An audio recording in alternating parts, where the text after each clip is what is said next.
If you've ever tried picturing a guardian angel, the last thing that may come to mind is a dog. But when one family adopted a beautiful Samoyed, they got more than a new family member, they received a miracle.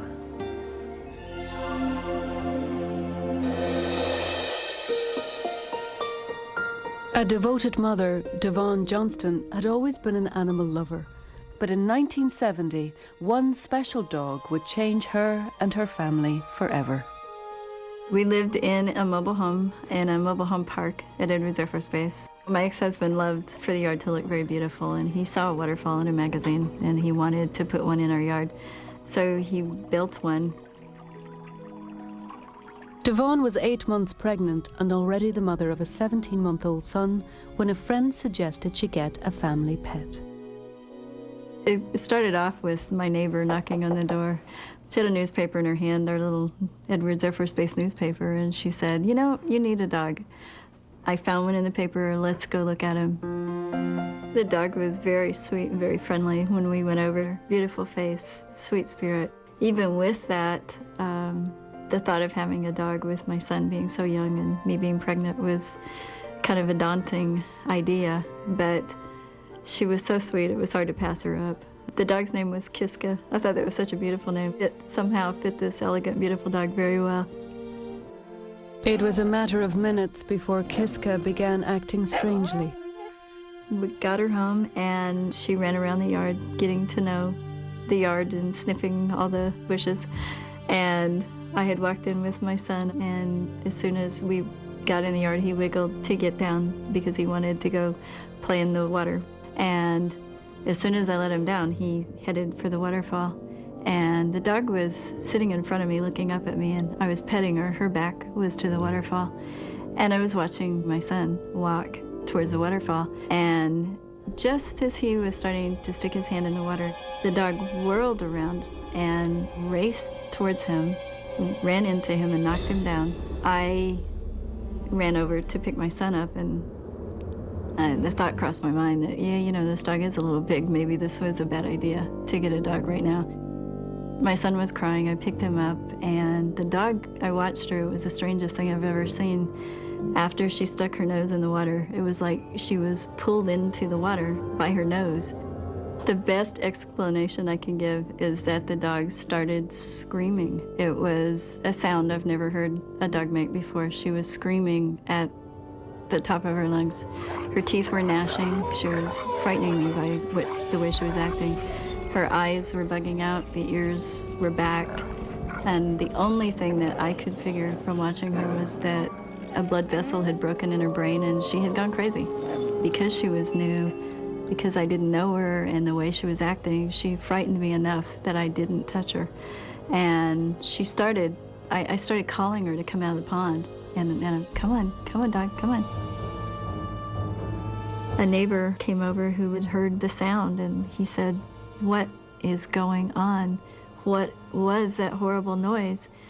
And I told him what happened, and he looked at the dog, and he reached over to touch the dog, and he jumped back, way back, and he said, "This whole pond is an electrical field." And I realized then that the dog had been electrocuted. If Kiska had not volunteered her life to save my son, he would have stuck his hand in the pond, and he would have been pulled in as she was, and he would have been screaming at the top of his lungs from the pain of the electricity going through him. And I would have gone in to get him, and I would have been pulled in. And like Kiska, we would not have been able to get out because of the pull of the electricity, and we would have died. All three of us would have died. Many years later, Devon, her daughter Karina, and son Richard still remember the sacrifice that Kiska made for their family. My mom always told us that we had a special dog that saved my brother's life and in the process saved hers and mine too. I just believe that God has a plan for everybody, and certain things have to happen in order for that plan to be lived out. And unfortunately, the dog died to save us, but we wouldn't be where we are now if it wasn't for that dog. This was a dog that was just brought home. This was a dog that could sense somehow that there was a problem. And this was a dog that decided it was going to do something about that problem. And this was a dog that sacrificed itself, engaged in that problem in order to save me and my mother and my sister. If anyone asked me if this is a miracle, I would definitely say yes. If it hadn't been for her, I wouldn't be watching my son play the drums. I wouldn't be watching my daughter give birth to my grandson. I believe in miracles. Beyond a shadow of a doubt, they exist. They happen every day, and this one day they happened to me.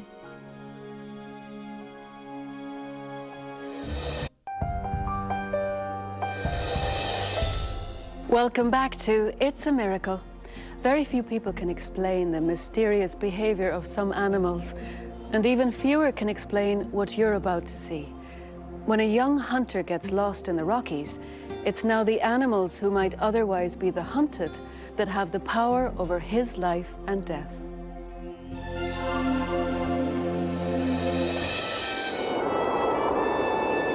The Eagle's Nest Wilderness Area in Colorado's Rocky Mountain National Forest is known for its rugged beauty.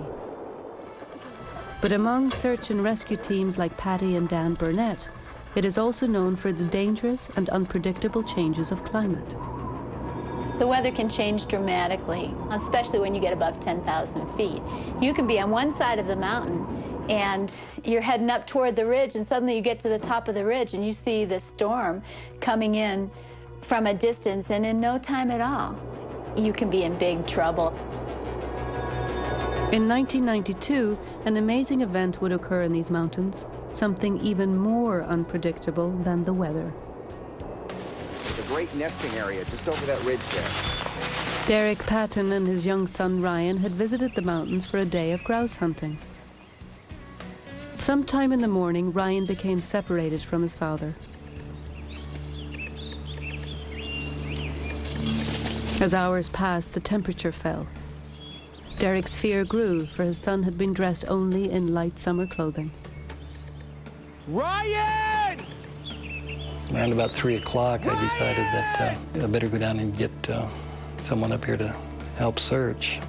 And you're sure that this is his boot? Yeah, that's his boot for sure. Great. We're going to go ahead and start him right now then. Patty and Dan Burnett were alerted by the local sheriff's department and arrived in the remote area with their search dog Hasty and plenty of warm clothing. When they learned that Ryan had been dressed for summer when he disappeared, one terrifying word stuck in their minds: hypothermia.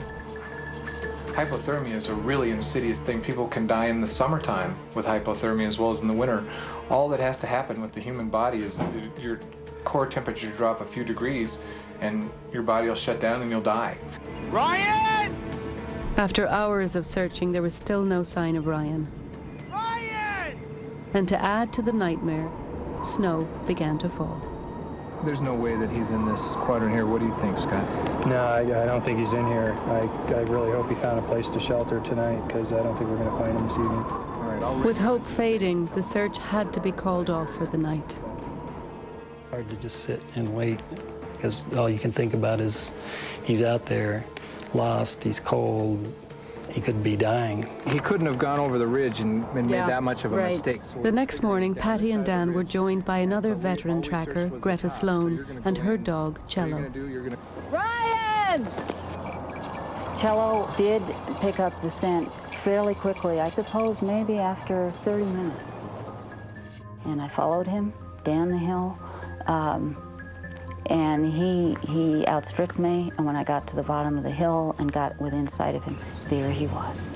He was indeed in a dangerous state of hypothermia. There was no earthly reason why this boy should be alive, but two mysterious patches of melted snow nearby caught Greta's attention. While they waited for help to arrive, Ryan shared his miraculous story of survival. Dad! I was pretty scared. I didn't know what was going to happen. Not having anybody else out there to answer.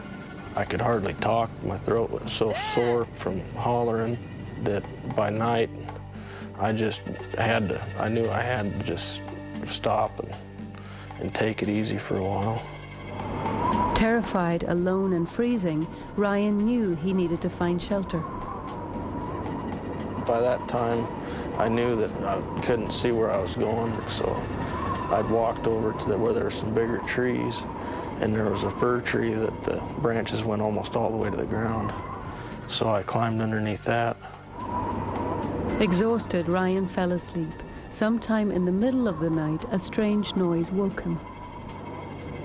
As his eyes adjusted to the dark, he saw that there were 2 large elk nearby. Go away! He tried throwing sticks and pine cones to chase them away, but they kept coming back. Each time they returned, they came closer and closer. Finally, they did something that goes against the very nature of wild animals. They laid down next to the boy and stayed with him throughout the night. They lay close enough to him all night to keep him warm. And that is how he survived. Rescuers were skeptical of Ryan's story until they saw the area where the young boy had slept. The ground was thawed where 2 large animals had bedded down. He would have been dead if it wouldn't have been for the extra heat source of 2 big animals laying down beside him. I believe his story is true. And one of the reasons I believe it is because I think it's totally impossible for him to have survived if it weren't. It's okay, Ryan. I'm safe now. Most parents would do anything to protect their child, and no one would call it a miracle. But when wild animals show the same care and concern for a human child, the word miracle seems appropriate. The time that we have on this earth is an interesting time, and it was obviously not Ryan's time to go, because a miracle came to bear. That's why he's still around. I mean, I've heard of angels being disguised as humans, so I don't know why angels couldn't be disguised as elk.